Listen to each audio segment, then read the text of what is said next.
He's Rich Eisen, host of NFL Game Day Morning, the Rich Eisen podcast on the NFL Network, richeisen.nfl.com, and iTunes if you'd like to download it. And Rich joins us now. Did you watch the game last night? Oh, of course, Dan. Of course. What do you? I was watching the game. I didn't do the Federer thing, if that's what you're trying to find out. I wasn't. I didn't watch Club Fed. No. Okay. Last night. Okay. Where'd you watch the game? I watched it in my backyard, actually. I Okay. have a little TV setup back there. Set the scene. Like, who's there? Who was there? Yeah. Some of the guys that you know out here in Los Angeles. Famous people? No. Come on. No. Come on. No. Like, There's no name. There's not a single name to drop. oh, okay. Not a single name to drop. But our mutual friend Doug Robinson, Oh, okay. Yeah. whose son frequently calls your show. Yeah, that's Jake in L.A. Jake in L.A. So, but yeah, just some of my buddies. Did you critique me at any point during the pregame? Well, we all know, Dan, about the umbrella affair from a couple of years ago. Yep. And so I always have the keen eye. Yep. But I thought the suit-tie combination was sharp. Thank you. It was a beautiful day, so clearly there was no weather-related incident. Didn't need an umbrella. Didn't need anything. Really.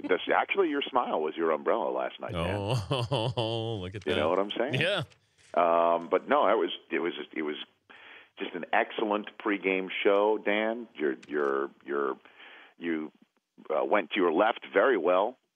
You didn't have anyone to your right. Nope. So you really didn't have to. You really didn't have to switch any gears in a way. I mean, seriously, it was excellent hosting, and it's why you're a front runner for the Emmy every year, Dan. I saw it last night. Well, thank you for joining us, Rich. Had we a little appreciate it. help pep in your step last night, DP. Yeah, I was. You're all about that action, boss. Yep. Yeah. You are. I'm not a good practice player. No, I'm not either. We did some rehearsals this week, and that just I can't stand the rehearsals. But I know you got to do it for, there may be an I in Rich and I's in Dan, but I'm a team player, and the crew needs to get ready for game day mornings. Those are 4-hour-long shows. 4 hours. Yeah. You got to know where you got to hit your spots. You got to know a lot, Dan. But to try to let people understand what it's like, because I'm doing an hour last night, but I'm doing it with Bob, Josh Elliott. There's different moving parts there. Mm-hmm. You do a 4-hour pregame show. That's long. That's just way too much. Well, it's very, very long. But that's what we're about at the NFL. Every single Sunday is like the Super Bowl. When it's getting to feel that way, to be very honest with you, the way fans feel about their fantasy teams or their regular teams and getting ready. So our numbers support it. Let's put it that way. We're not just doing it just to do. Would you change your Super Bowl pick based off last night? Absolutely not. Absolutely not. I think you saw why Seattle has a great chance to get back there. Yeah. A great chance. That is the end however, of their primetime home games for the rest of the year. Anytime you see them on primetime, they're going to be on the road. I was telling the guys that the networks don't want them at home in primetime because they're boat racing people, Dan. They're boat racing people. Yeah. And Green Bay definitely had the game within their control a little bit. I mean, they were up after one. They were within a score at half. But then the third quarter hits, and their opportunities to try and score evaporate. And then they start making mistakes. That defense starts turning you over. And that fumble into the end zone, that was it. Yeah. I mean, that was essentially it when I saw that. When Seattle's defense is putting the safety on the board at home, it's very difficult for you to come back from it. And it just shows, again, if you take a look at the schedule, who's going to go up there and beat them? Who's going to go into that building and beat them? So you look at things like Monday night games on the road and then having to play a short week. And that's coming up in weeks 5 and 6 for them. But week 5 is after a bye, and they're going to be in D.C. on Monday night where, they've already won a playoff game to start, which is where RG3 blew out his knee a couple of years ago. And then they come home and they play Dallas, which is a team that I think they can absolutely beat. at home. And so let's even just throw something out there. They go 7-1 at home, 4-4 on the road. That might be enough to win the division. Well, I was They looking. go 5-3 on the road, which I think they're going to do. I mean, what's their flaws? Their flaws are maybe right tackle. Their flaws are Earl Thomas returning punts. So, yeah, he's not used to it yet. Let him get his sea legs under him in that regard and tell him to fair catch a couple times. Oh, yeah, he wouldn't do it. Yeah, I know. I mean, that's just his, as Collins has pointed out, his bravado is that's what he does. He creates contact, so contact being created on him is not something he's afraid of, and he returns picks to the house. So why not try and do it for punts? We're kind of in fantasy numbers, and that's how we assess greatness. You know, we look at these statistics, and I think that's where Russell Wilson is always going to get shortchanged because he's not asked to throw. Had under 200 yards passing last night, but in the moment, and for Tony Dungy to say this, that reminds him a lot of Joe Montana in the embryonic stages of their NFL career. I mean, it's year 3 for him. I know. It's pretty incredible, though. And he's aware. He's aware. Like at the end of the third quarter, he slides right before the goal line. Now, he could have had contact. He could have lowered his shoulder. He could have tried to deke the man out at the line and try and get in the end zone right before the third quarter. Instead, he slides because he knows he's got beast mode to kick off the fourth quarter on the 1. And then in the sort of, I guess, 4-minute offense, he's running out of the pocket and sliding before he goes out of bounds. He's just he's so aware, and he threw some passes up for grabs in the first half and missed a couple guys in the end zone sometimes, but he's going to get that ironed out. I mean, I don't. The NFL, as we all know, is a knee-jerk reaction league from week to week, and then next week they could look horrible in San Diego. And suddenly we're like, well, there they go on the road again. I mean, Seattle's just got to prove that they're not in front of the 12s, that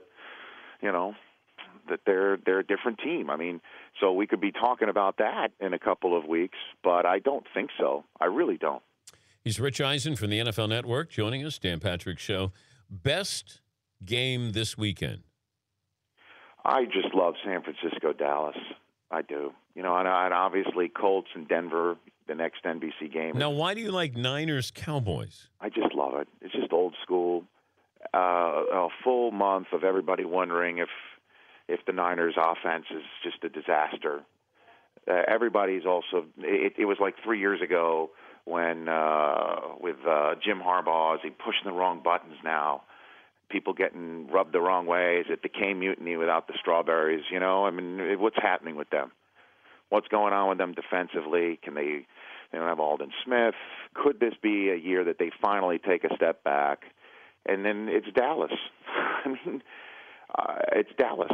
That's just the end of the end and all and be all in so many ways. A lot of fans roll their eyes about America's team, but they're a team that so many people are interested in. So many people love to root against and root for. And it's epic. Everything they do is epic, and it's just an old-school battle. I think Romo's going to have an unbelievable year. I feel it, too. I think Des Bryant's going to have a spectacular year as well. The question is how many times are they going to have to score 40 to win? Well, that's going to be the key. And the question is, you would think that Jerry Jones, well, I should refrain from saying that. Jerry should know better, but that's part of the problem. You know what the owners do with Jerry Jones? That they needle him and say, why don't you just coach? Because, George Halas owned the Bears, was the GM of the Bears, and coached the Bears at the same time. Yeah. So they said, they joke with Jerry, why don't you just coach the team?